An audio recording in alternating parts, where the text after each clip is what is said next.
मुंबई आग्रा महामार्ग, वेगाचा महामार्ग. पण आज इथेच एका निष्पाप जीवाचा वेगातच शेवट झाला आहे. चांदवडजवळ खासगी ट्रॅव्हल्स बस आणि ट्रकच्या भीषण अपघातात अवघ्या 3 महिन्याच्या प्रतीकचा मृत्यू झाला. आईच्या कुशीत असलेलं बाळ, वडिलांच्या डोळ्यांसमोर भविष्याची स्वप्न, आणि एका क्षणात सगळं संपलं.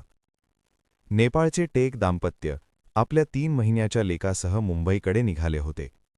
पण हा प्रवास कधीच न संपणाऱ्या वेदनेत बदलला.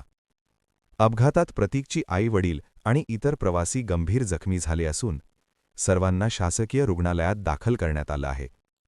या घटनेनं संपूर्ण परिसरात हळहळ व्यक्त केली जात आहे. पोलिसांनी बस चालकाला अटक केली असून त्याच्या विरोधात गुन्हा दाखल करण्यात आला आहे. पण प्रश्न कायम आहे. महामार्गांवरील बेदरकार वेग, निष्काळजी वाहन चालक आणि निष्पाप जीवांचे बळी, हे कधी थांबणार? 3 महिन्याचा प्रतीक परत येणार नाही, पण किमान अशी दुर्घटना पुन्हा होऊ नये हीच आता समाजाची आणि प्रशासनाची जबाबदारी आहे. Rushali Solanki, bureau report, Wani. आपण पाहत आहात सत्य, वेग, विश्वासाचं नवं केंद्र, इंडिया न्यूज 24 तास.